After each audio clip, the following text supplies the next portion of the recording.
There's a few seats up here, a few seats over here still.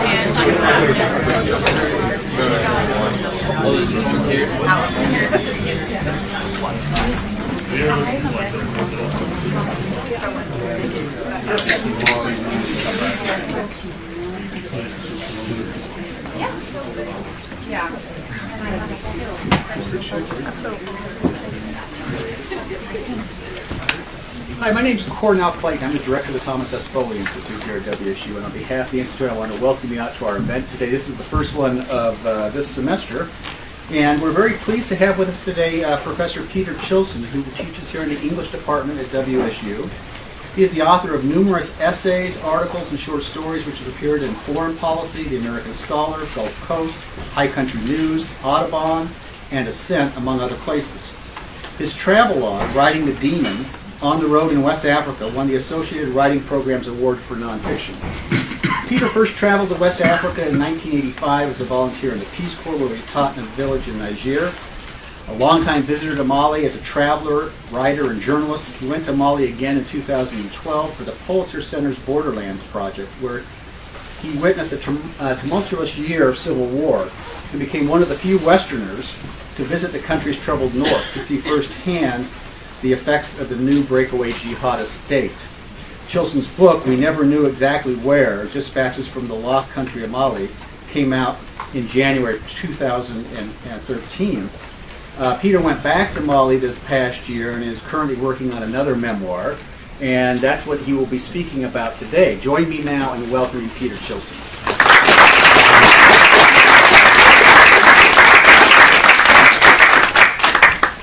Thanks very much. Thank you.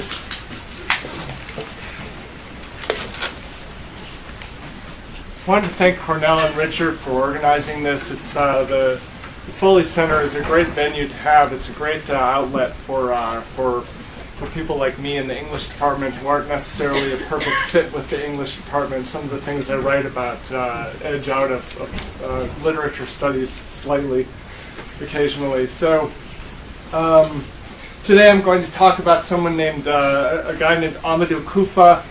His picture is up there. He's the gentleman reading the Quran. It's the only known photograph of him that I've been able to find.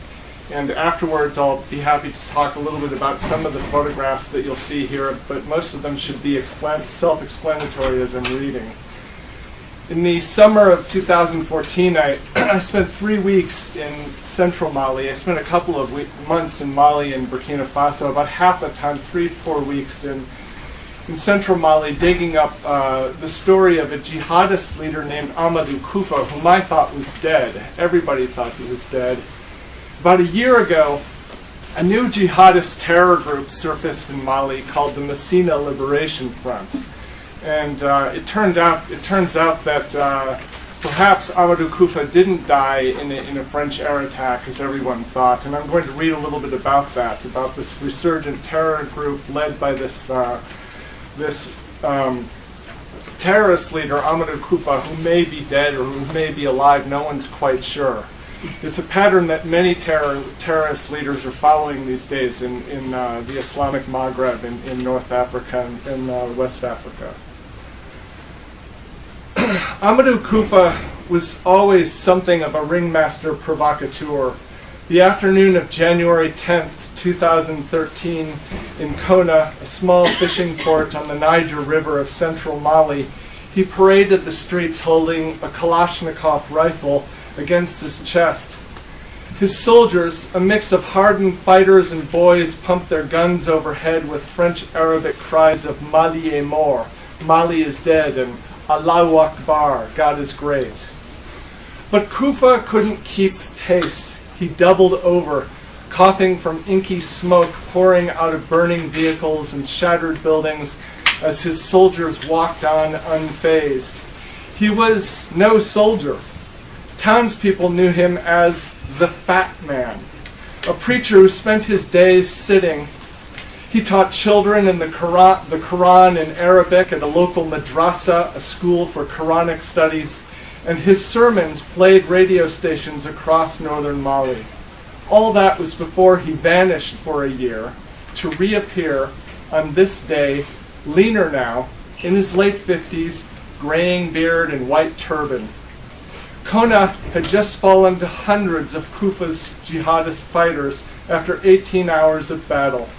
His men handled their guns with confidence, but Koufa fumbled with his rifle and finally strapped it across his back even as he declared himself Sultan of a region of Mali that in the 19th century launched jihads that aspired to rule West Africa. Such conquest was Koufa's aim as well.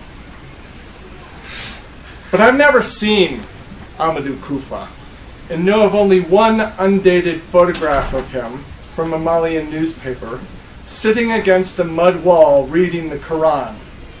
What I know of his one day as ruler of Kona, I put together by interviewing eyewitnesses more than a year later. Residents told me about watching him and his followers walk past the Kona governor's palace, whose concrete walls and broad veranda rockets and grenades had reduced to rubble and twisted metal. Thousands of rockets fell in Kona that day, fired from trucks that had arrived from the jihadist base at Timbuktu during the night. Smoking husks of army pickups and armored cars littered the grounds. Some 50 Malian soldiers lay dead. Koufa's forces also suffered losses. The numbers are unknown. And his men were collecting their comrades' bodies for immediate burial as the Quran dictates for all Muslim dead. Flies hovered in clouds. The stink was awful. The heat worse. Koufa commanded residents of Kona to bury their dogs, his word, for the slain Malian soldiers, who were Muslim too. It's doubtful Koufa had much military involvement in the attack, though his role as spiritual leader is clear.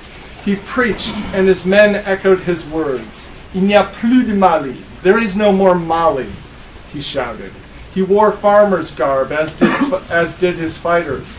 Khaki jalaba over leggings that stopped over his ankles as the Prophet Muhammad dressed 1,000 years ago when, in a cave near Mecca, God revealed to him the Quran in Arabic, word for word, through the lips of the angel Gabriel.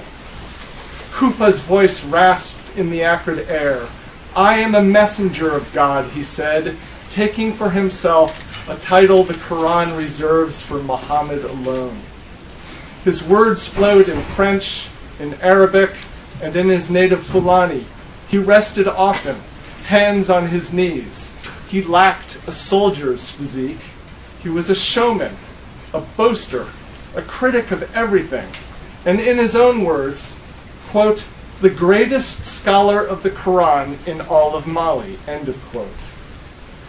In Kona, a town of 5,000 people, mostly farmers and fishers, some believe the hand of God sealed Koufa's fate in the form of French helicopters and fighter jets the next morning, January the 11th, 2013. The helicopters bombed Koufa's men as they headed south in a convoy of vehicles mounted with machine guns and rocket launchers. They flew the black flags of Jihad, intent on capturing the city of Mopti, capital of the region of the same name. The people of Kona last saw Amadou Koufa unconscious and bloodied as his men loaded him into an SUV to join the retreat north ahead of the French army. It's not clear how badly he was wounded or where he was during the attack. It's the last time he was ever physically seen. But without Koufa's body, rumors fly. He survived. He went to Saudi Arabia for medical treatment, or Pakistan, or he recovered in refugee camps over the border in Burkina Faso. I first heard of him on a visit to Timbuktu in 2014. Timbuktu is 170 miles northwest of Kona, where people spoke of the preacher who raised an army of boys to push jihad. I'd met child soldiers during the Ivory Coast Civil War years earlier, boys and some girls at checkpoints, waving guns and machetes, usually high or drunk. Sometimes they robbed their commanders. The boy soldiers I met in Ivory Coast were not as ruthless as those in the conflicts of Liberia and Sierra Leone. Still, I can think of just one creature more frightening than a child with a gun or a knife. And that's the person who enlists children for war in the name of God. I too was raised to fear God, grew up in a devout Catholic home, observing Mass as an altar boy, the Stations of the Cross at Easter, prayers before meals in bed, before long trips, and after attending after-school catechism from the age of 8. At 17, I rebelled and haven't returned, but over 30 years traveling the Sahel, a narrow savanna that crosses Mali and northern Africa, just beneath the Sahara, I found comfort in the rhythm of Islam. Prayer at meals and greetings, before sleeping, giving birth, dying. Every business transaction praises Allah. Days begin with the Moet Singh's call to prayer in Arabic, language of Islam, repeated 4 more times across the day to keep the faithful away from evil and on the path to God.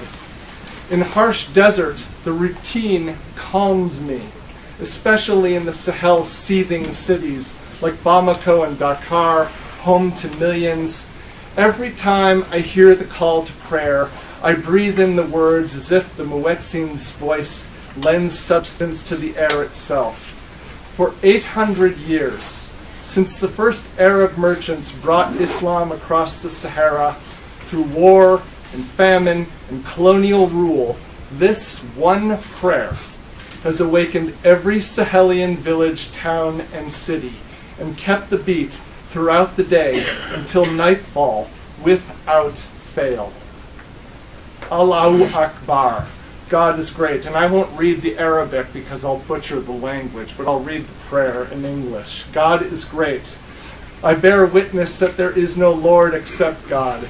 I bear witness that Muhammad is the messenger of God. Make haste towards prayer. Make haste towards a better life. Prayer is better than sleep. Make haste towards the best thing. God is great. There is no Lord except God. The Moet Singh called the faithful to prayer even as Amadou Koufa walked Kona late that January afternoon, proclaiming that he would bring the pagan state of Mali back to God. And now, dead or alive, Koufa is the spirit of the Messina Liberation Front, the MLF, named for the Fulani-led 19th century jihadist empire of Messina that rose from the province of Mopti, where Kona is located, and briefly controlled much of the West African Sahel. The MLF is today waging guerrilla war in central Mali, sowing landmines, raiding villages and hotels, killing soldiers, and uncooperative imams. Some of you might have heard about the Radisson Blu hotel attack in Bamako a short time ago, in which 20 people were killed. Koufa's group claimed part responsibility for that attack. Koufa leads the MLF, though his very life is a rumor. He's meeting lieutenants in one village, preaching in another. The accounts lack details. People hear him on clandestine radio, though it's never clear from where or when he recorded the broadcasts. As the Malian internet news site Mali Jet points out, Amadou Koufa operates from the shadows. So, in the summer of 2014, I went looking for him in the pathways of his life around Mopti region, where he lives in the minds of people who revere and fear him, and the Malian soldiers who want him dead. A little water here.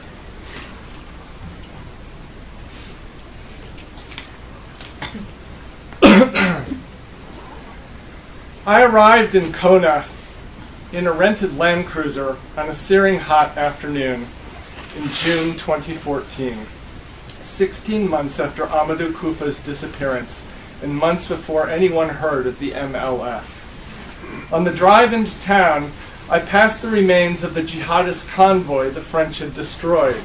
Burnt-out, bullet-riddled pickups and armored cars lay on both sides of the road every few hundred yards. Many more had been carted away for salvage. United Nations sappers had cleaned up every scrap of ordnance, the spent and unexploded remains of tens of thousands of rockets, grenades, and bullets. The governor's palace, scene of the heaviest fighting, some of the photographs are there, was still rubble, and so were a few other buildings, including the small mosque where Koufa organized a madrasa. French jets destroyed it, and many people in Kona told me this was where Koufa was wounded or killed. Part of the fishing port where hundreds of Koufa's men had camped remained a cratered mess of blown-up concrete and steel beams. Here and there, I saw a wrecked armored car. The rest of the town looked intact. My friend Yusef did the driving. During a month of travel in central Mali, we stayed at the home of a friend of his in Mopti city, 30 miles southeast of Kona. Yusef is Dogon, a people of the Mopti highlands, known for their villages hidden in high sandstone cliffs. He speaks Fulani, French, and Bambara, and he did my translating and driving for me. As he navigated a maze of dirt passageways, we heard a chorus of Moet Singh calling the mid-morning prayer. It was 10 a.m., and I hoped to see Seydou Campo, aging imam. An imam is a worship leader and a teacher in a mosque. Aging imam of Kona's Grand Mosque, who'd known Amadou Koufa for decades. In fact, Koufa's stroll through Kona ended at the mosque in a difficult meeting with Seydou Campo. The mosque isn't hard to find. We saw its whitewashed minaret, from whose balcony the muezzin beckons the faithful above the rooftops as we approached. That's the point, to offer citizens a visual and verbal reminder of their responsibilities to Allah. By late afternoon of that January day in 2013, the guns had fallen silent, and it was nearly dark when Koufa found Seydou Campo at the mosque. The old man had been there, praying, since the fighting started before midnight. As it happened, I found Seydou Campo at home, an hour after noon prayers, sitting on a stool in his courtyard. A wall of his house, a square mud, whitewashed building with a tin roof, shaded him as he studied the Quran. He was a thin, wiry old man in a faded blue jalaba with a farmer's sinewy muscled arms and wispy white goatee. Seydou Campo, he didn't expect me, so he was a bit nervous. Seydou Campo wanted to be sure I understood that he wasn't a Koufa sympathizer, that he'd stood up to Koufa. He began telling me of their meeting before I asked my first question. He said he could hear Koufa's voice as he and his men approached the mosque that afternoon. Koufa was shouting, "Le Mali est fini, Mali is finished." Seydou Campo imitated Koufa by trying to shout in a squeaky voice. Koufa accused Malians of worshipping the false gods of Western tourism, education, and rights for women. There is no mayor, Koufa declared. All of this is coming to me through Campo's reporting. There is no mayor, Koufa declared. There is no Malian army. God will protect you. The mosque is your governor's palace. The imam is your leader. That last pronouncement is why Koufa wanted to see Seydou Campo. He entered the mosque quietly with a few men. He'd come to pray as a symbolic act. Koufa was claiming territory, as if planting a flag. After prayers, he approached the old imam, who was sitting on his knees, back on his heels on a thick rug at the minbar, or pulpit, where he led prayers and preached from his kneeling position that puts the imam at the level of the faithful. This is an important part of Sunni Muslim belief, which holds that the imam is not better than his fellow believers. With his men standing nearby, Koufa sat in front of Seydou Campo, feet crossed at the ankles, Kalashnikov leaning against his shoulder. The men looked on each other. imam to imam, fingering their prayer beads. Seydou Campo did his best for me to recall that meeting late afternoon day. Koufa told me that I was to be the new Islamic governor of the Kona district, and that he, Koufa, was to be the new Islamic governor of the entire region of Mali. He said all of Mali was soon to be under Islamic rule. Seydou Campo tapped his fingers in the dirt between his feet. He let me take notes, but waved off my tape recorder. He seemed nervous and kept leaning forward to touch my knee or wrist as if assuring me he was telling the truth. He left his prayer beads draped over his knee. "Are you afraid?" I asked him. "Of what?" he said. He looked perplexed, throwing up the palms of his hands. "Of Amadou Koufa and his followers," I said. "Of the police and of the army." Seydou Campo had closed the Quran and put it on the table beside his chair. "I believe in God," he told me. "I am afraid of nothing." But I wondered if Seydou Campo worried about how he was perceived by the other imams in the town and the many people who'd sent their children to Koufa's madrasa, and by the government whose agents were searching out and arresting anyone associated with jihadism. Human Rights Watch has documented that in the months that followed the recapture of Kona by French and Malian soldiers, the bodies of a handful of men and boys, alleged jihadist sympathizers, turned up in wells outside town. Such disappearances had been happening for a year all over central and northern Mali, men and boys vanishing. Seydou Campo shook his head. I told Koufa that he had no such authority. Only God decides who rules. He folded his arms across his abdomen. He explained to me that Kona was one of several bases Amadou Koufa used for preaching in the centuries-old tradition of the wandering holy man, surviving on charity. He'd set up Quranic schools all over the region. Seydou Campo said, "During the battle, we recognized boys from Kona and the villages around here among his soldiers." "Do you know what happened to them?" I asked him. Seydou Campo shrugged. "Some were killed. The army and the French took many prisoner. The rest are gone, somewhere in the north." Some child soldiers who surrendered were spirited off to special United Nations camps, more like hospitals, for psychological treatment and reunion with their families. The UN estimates about 1,000 children, mostly teenage boys, participated in Mali's civil war. The number is not impressive in a country where 70% of the population is under the age of 18. And to be fair, every side in Mali's conflict recruits children.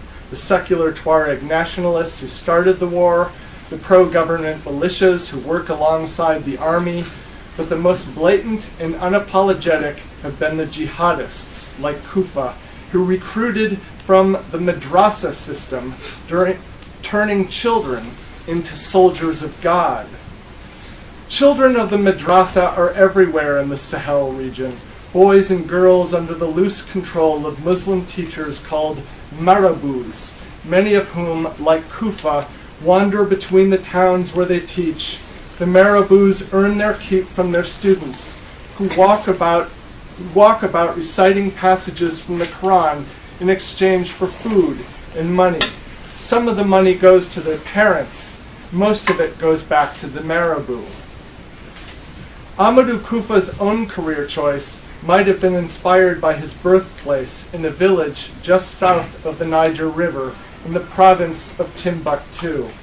This little sub-region is the birthplace to many Sufi scholars and jihadists, including the Fulani imam and jihadist Sekou Amadou, founder of the Messina Empire in 1818, and the man Amadou Koufa chose as his spiritual mentor. Both men left home as children to pursue higher Quranic studies. Koufa began studying Arabic and the Quran at a madrasa in Kona in the early 1960s. Around the age of 12, he showed up in Djenné, the famous island city in the Niger River delta of Mali, and distinguished himself there as a passionate scholar of the Quran and the Arabic language, which he learned fluently by the end of his teens.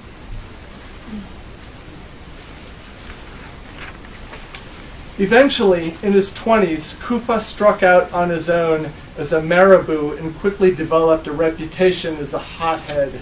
He bullied other imams into more strict interpretations of the Quran, sending his boys into the streets to act as Islamic policemen, challenging women and girls who were not properly covered, or men who did not wear their clothes in the way of Muhammad. As Seydou Campo told me, Koufa returned to Kona to claim what he felt was his rightful place as leader of all of Mukti's Muslims. He wanted to reestablish the Messina Caliphate. But Seydou Campo thought that Koufa looked worried and distracted during their conversation. In fact, that afternoon, Koufa did have more urgent problems than convincing the Imam of Kona to be his governor. Someone had to bury the bodies of Malian soldiers, just as Koufa's men were doing with their own. But his men were already busy and exhausted. As Seydou Campo spoke, I understood that Koufa, the inexperienced warrior, had run into conflict with his own understanding of how to make Islamic law work.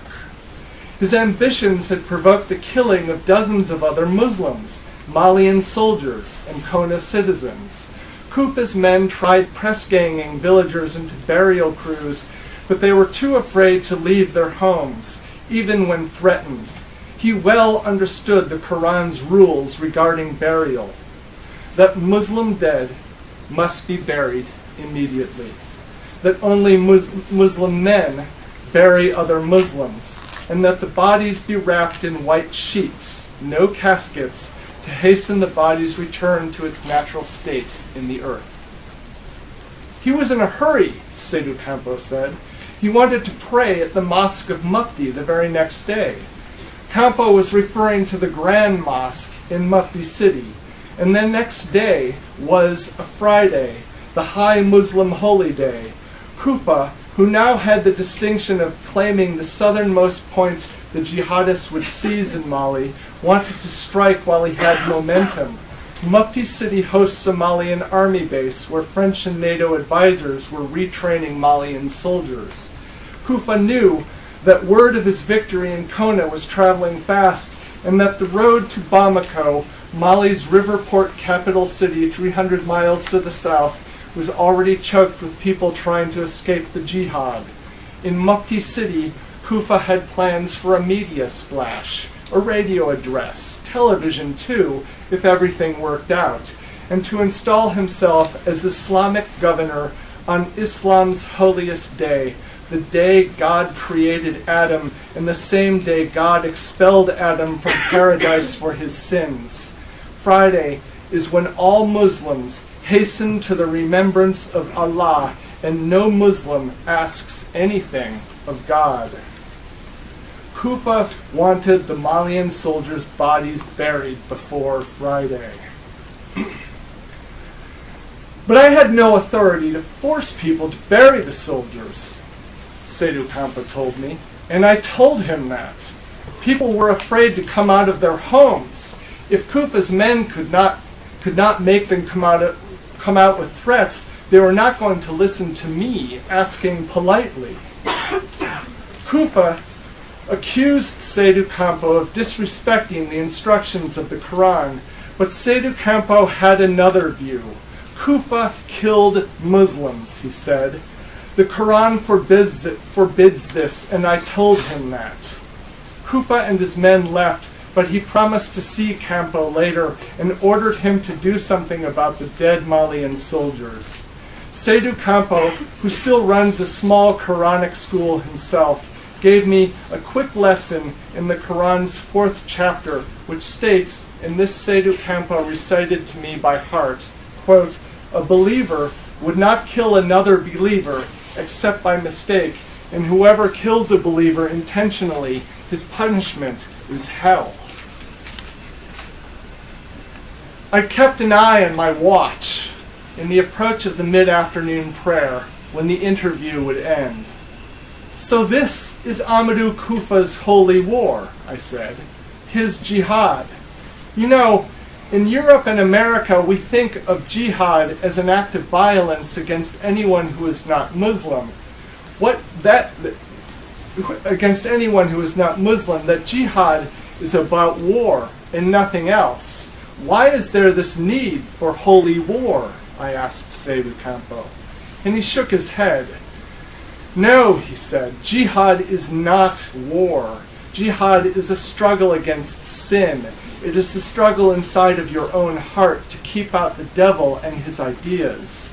He touched his chest with a half-closed fist, and then he smiled and rested his hand again on my wrist. There are those who believe that Islam must make war on all non-believers, but they forget that Muhammad was forgiving of the people he conquered. Seydou Campo smiled again. You must read your Quran. It was a mischievous comment, though he was right. He continued, what Koufa is doing is not jihad. I'm not sure what he's fighting about. Thank you.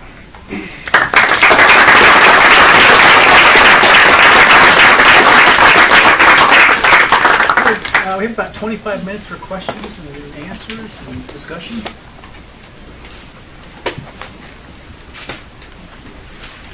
Go ahead. So, in your opinion, I mean, after having been there and seen the situation, do you think that Amadou Koufa is still out there, and does it even really matter if he is? I think he's dead, and no, I don't think it matters. One of the other terrorist leaders whose group is operating on this spooky dead or alive thing is Mokhtar Belmokhtar. Is that a familiar name to anybody? Mm-hmm. He's the former head of Al-Qaeda in the Islamic Maghreb. He broke off, formed his own group, and that group is now operating up in the north of Mali. And Mokhtar Belmokhtar, who is Algerian and a former cigarette smuggler, the French claim to have killed him more than a year ago. But he resurfaced recently and is maybe or maybe not living somewhere in Libya and commanding his forces from there. But they claimed the recent attack on the Radisson Blu Hotel in Bamako. His group, Mokhtar Belmokhtar's group, which is called Al Mouri Bitoun, they also claimed the recent attack on the Splendide Hotel in Ouagadougou, Burkina Faso. So he's another case of a leader who may or may not be dead, but his men, his people, are using his persona to push their jihad. And I really think Koufa is dead. Partly because he has never actually surfaced since, and all of the ways in which he has surfaced are not clear. They're easily dismissed as, for some reason, he refuses to come out and show himself that he is alive. And I think his people may, if he's dead, are probably using his spiritual persona to push their jihad. Koufa was a preacher for a very, very long time. He made a lot of radio cassettes preaching against the Malian government and various different Malian government family policies. There was a Malian government push to reform family law, to limit the number of children that women have, to encourage women to limit the number of children they have, and to encourage the vote for women in Mali. And Koufa made a name for himself preaching against Malian family law, and he became a kind of spiritual leader of very, very conservative Islam in the region as a result. So he's got this persona out there, and that's what they're floating on, I think. Peter, when I was in Mali in 1993, there's a lot of tension between the Tuareg in the north and the Bambara in the south.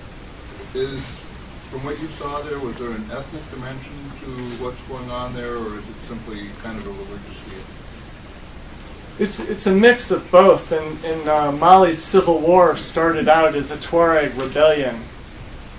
This is well known now. And the various different Islamist groups led by Al-Qaeda in the Islamic Maghreb undermined that rebellion and basically took it over. And forced the Tuareg rebel groups out of the country, more or less, so that they're operating on the fringes of Mali and still are. But that racial tension is very much a part of all of this. And since this conflict has been going on for many decades, but since this new stage of the conflict, there's been a lot of attacks on innocent Tuareg and Arab families traveling in Mali and throughout the Sahel. In northern Burkina Faso, there are about 30,000 Tuaregs living under protected status in refugee camps, protected from this very, very kind of attack. So the racial tensions are pretty severe.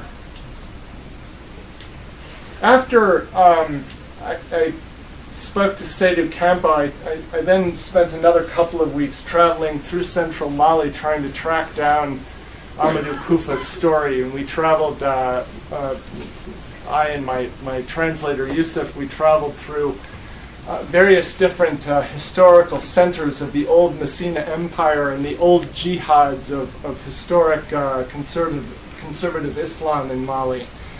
And I was trying to find the roots of Amadou Koufa's Islam and where he got his conservatism. And that led me to various different places where I finally did meet some of his former students who are now young men in their 20s. And what I found, the MLF didn't actually surface until months after I'd left, but many of the sites I visited have since been attacked by the MLF. There's a concrete building, a picture here, which is the grave, the building that houses the tomb of Sekou Amadou, who was a Fulani jihadist who founded one of the early jihadist empires of the region in 1818. He's a kind of spiritual mentor of Amadou Koufa's, but his people attacked and blew up that mausoleum in just about a year ago,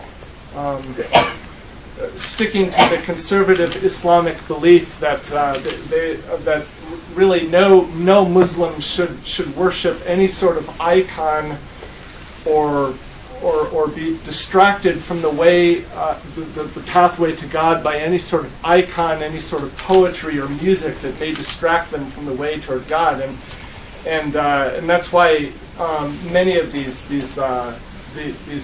mausoleums have been blown up and attacked in Timbuktu and other places around in northern Mali. ISIS is also doing it in Syria, and Iraq. Yes. How did you feel safe enough to go in there? Was your translator protection? Why wouldn't they just kidnap you or shoot you? Well,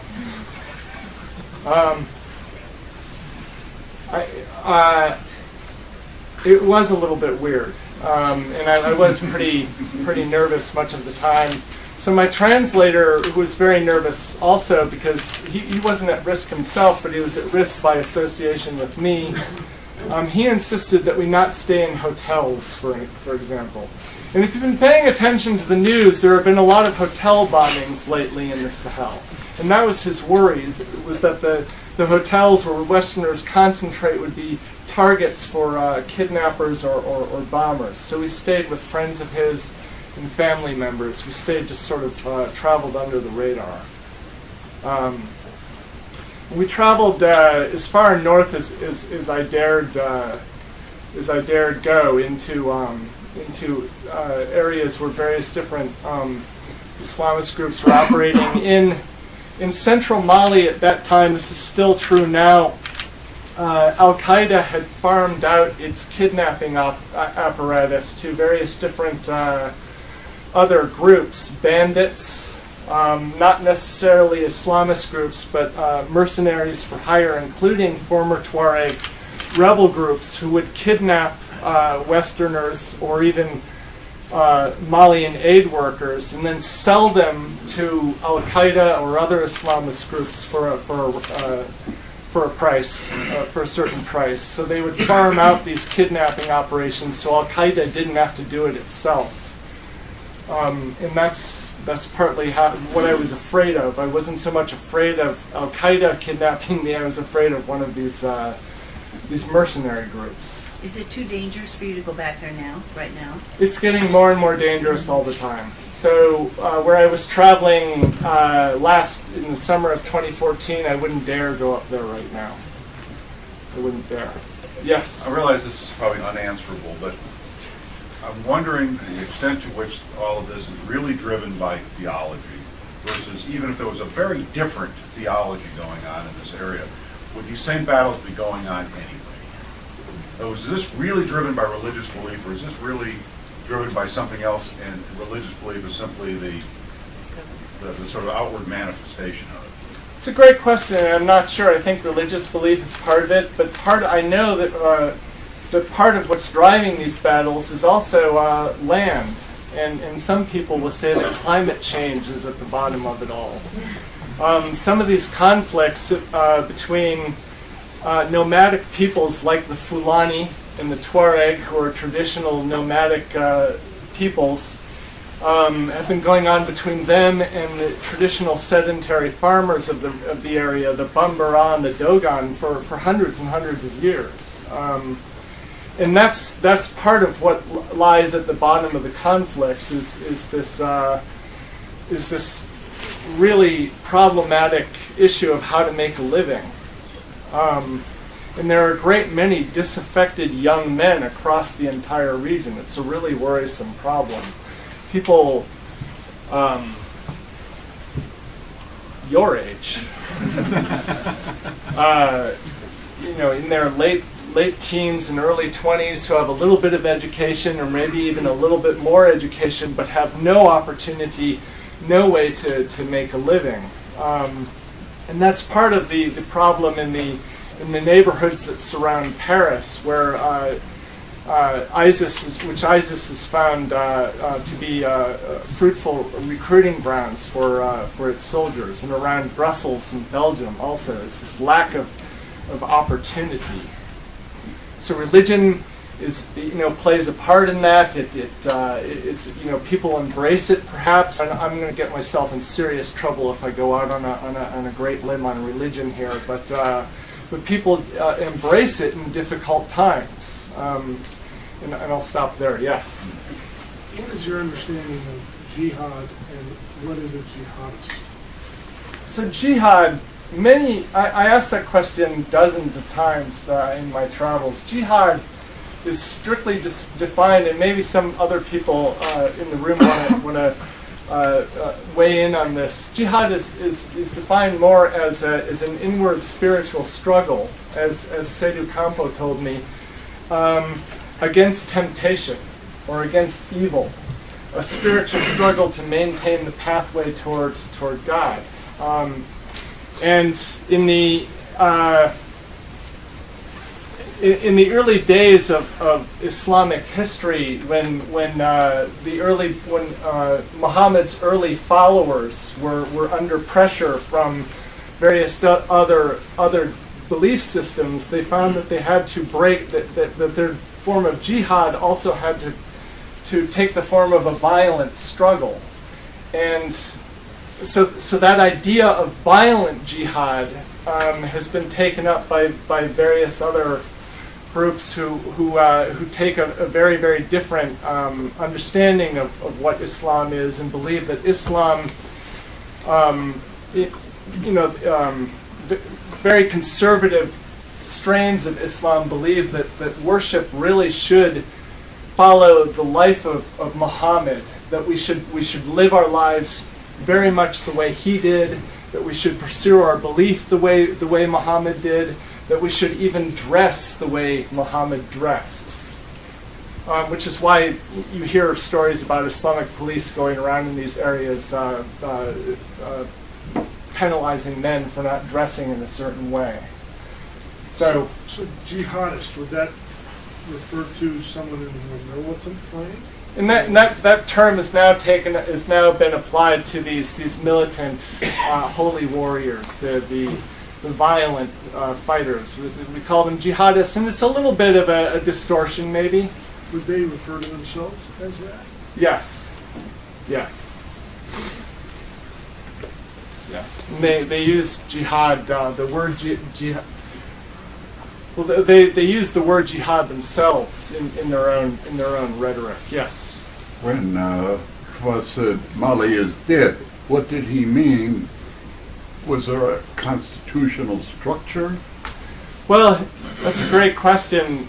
And what he meant was that these countries, in Mali was the first country that he wanted to follow, these countries that have arisen in West Africa after the end of colonialism, countries like Senegal, Mali, Burkina Faso, the other countries of West Africa, he said we're doomed to fail and be replaced by this Muslim caliphate, an Islamic State. And Mali was the first one to fall. And so the aims of this movement are definitely regional. And one of the other Islamic groups in the area, Boko Haram, which is in northern Nigeria, it's a Hausa Fulani Islamist terror group, has actually pledged its allegiance to ISIS directly. The groups in Mali haven't yet done that. So they've pledged their allegiance to this caliphate that has arisen with its base with its headquarters in Syria. So ISIS, the Islamic State, known as ISIS. ISIS sees itself then as a international, very much as a world power, as a world Muslim government. Absolutely. As the ruler of all Muslims, yes. So you said there's kind of this theme of terrorist groups having this maybe alive, maybe dead leader.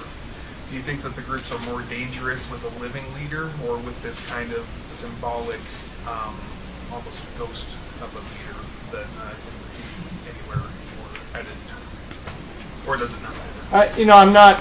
I'm not sure I have the military qualifications to answer that question. I would think they'd be more dangerous with a living leader who can actually, be on the ground leading the troops, so to speak. But that's just my guess. Yes. Back to the question of whether Mali is dead or not, and the issue of constitutional structure. In sub-Saharan Africa in general, there's this issue of the nation state being a part of the legacy of colonialism. And I was wondering, to what degree do you see these movements having saliency as a reflection of them rejecting Western political state structures and having this alternative, and maybe that's what saying Mali is dead is about as well? Because it's really problematic for sub-Saharan Africa. It is, because the border system in French West Africa specifically is very, very precarious. The French left the border. The French withdrew from West Africa as a colonial power, leaving the borders undefined, legally undefined, and also cartographically undefined. So that they're marked on maps, but if you look on many maps, like the famous Rand McNally road maps, there's always a qualifier in the corner that says many of these lines are not legally verified. That's a fact. You see that even on some National Geographic maps. So Mali, this is a little bit off the topic here, but Mali, and that problematic wishy-washy border system has given rise to some of the border wars in the area, but at the same time it also provided a very fluid economic cross-border traffic between Mali and some of its neighbors where it didn't have tension. But Mali fought two very short but extremely violent border wars with Burkina Faso, and after its longtime military dictatorship, this is way off topic, fell in 91. Mali with its new democracy, embraced a policy whereby it decided that it would renegotiate all of its borders with its neighbors, so that it would no longer have a reason to fight over those borders. So they did that. They made that first negotiation with Burkina Faso, in which leaders from both nations walked the entire 600-mile border together. They cartographically defined it, absolutely. And then by diplomatic agreement, Mali and Burkina Faso then withdrew their armies from the border and integrated the border with other services besides the military. Police services, hospitals, schools, all of those resources shared back and forth. So that was Mali's policy, which was to basically have the borders there, but try to return to a pre-colonial sort of structure where the borders were not really lines, but zones, where resources were shared back and forth. And there would be very little, there wouldn't be a military presence, but there would be joint police services. All of that has now fallen apart because of this new war. Yes? Thank you. Shinmen, yes. Thank Sorry. you. For a fascinating talk. I also find it equally fascinating with the writing of this. Has this been published? This is an essay in the works. No, I haven't published this yet. Yeah. I know you to be a literary scholar, right? But this is obviously in the field of journalism or somewhere close to it. Yeah. So when you, in the process of writing, are you consciously trying to avoid being a literary scholar, or are you trying consciously to adopt the persona of a journalist? I'm actually not a literary scholar. I'm a writer and a journalist. The last time I did literary scholarship was in graduate school some 30 years ago. So I've been writing creative nonfiction pieces in journalism and some fiction for years. And I did this book about borderland issues in 2013 for Foreign Policy magazine, which is pretty much a work of straight journalism. And now I'm trying to write more of a memoir and get much more of myself and my emotions into the experience of what it was like to go back and travel across this country that I know so well, which is splintering apart in a million different ways. It's gut-wrenching to watch. Excuse me. One thing I didn't talk about, for example, is that the same area up around Timbuktu, where all these jihadist movements and jihadist leaders have been born and grown up, is also the area that is the birthplace of Mali's great music tradition. Ali Farka Touré. Is anyone a fan of a great, great musician? His son, Vieux Farka Touré. They come from that sub-region around Timbuktu, and so many Malian musicians have come from that area. And that music, that whole musical tradition is very much under threat right now by this new wave of jihadism. But at the same time, this wave of jihadism is nothing new. It's absolutely nothing new. During the 1800s, two large jihads led by Fulani leaders killed more than 100,000 people in this very, very same region. And that's a lot of killing. That's a lot of death. A lot of burying, yeah. We have time for one more question, I think. Richard. Okay, Peter, you spent a lot of time in Mali. You know a lot about it. What's your sense about the mood of the country now? You said we've got a really high young population. What is it, 70% under 18? Is there a desire for peace? Or do you think that maybe with all these youngsters who are maybe going from the classes and so on, they're just becoming kind of, I don't use the term brainwashed, but they're becoming sort of just completely accustomed to the idea of a kind of never-ending jihad? I think there's real despair. I don't think Mali is not used to this. Mali was a stable entity for a very, very long time. And what's happening now has really caught the country by surprise. And so I say that there are these disaffected young men across the region, but I've actually seen more of that disaffection in other countries than in Mali. So I'm not quite sure how to absolutely answer that question. Bamako which is, I believe, now the 5th or 6th fastest growing city in the entire world. In 2006, for a brief period, it was the fastest growing city in the world. It was growing faster than Las Vegas. When I first visited there in the 1980s, there were about 200,000 or 300,000 people in Bamako, and now there's almost 3 million.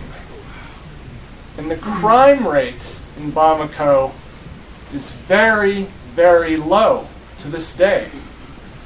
The murder rate is nil. Petty crime, as you find in many cities, is an issue. But violent crime, the risk of being attacked in that city, that seething city of 2.5 million people, is pretty low. Like any city, you have to be on your guard as you're traveling about, but you're much safer in Bamako than you are in many parts of Paris or New York, or Spokane, for that. And I really think that Islam really has a huge part in that. There's a moral fabric and center to Islam that really, and here again I'm going out on a limb, but I felt it when I was there, and that's part of that rhythm of life that really calms things down and gives people a certain moral fabric to hold on to. But it can't. I think when you have, I can't remember what country singer it was who said that, there's a reason why they draft 18-year-olds into the army. When you have a lot of disaffected young men, at some point there's going to be a problem. And I have seen that disaffection in other countries more acutely than in Mali, like Niger, Burkina Faso, and Senegal. Unfortunately, I think our time is up. Before I ask you to join me in thanking our guest, I have 2 quick announcements. If you're here for a class, there's some sign-up sheets out in the lobby. And then our next Pizza and Politics is next Tuesday at noon again.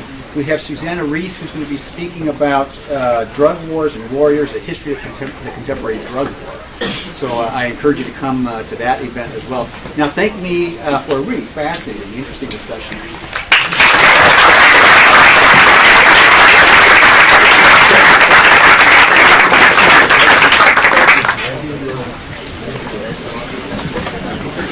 Last chapter.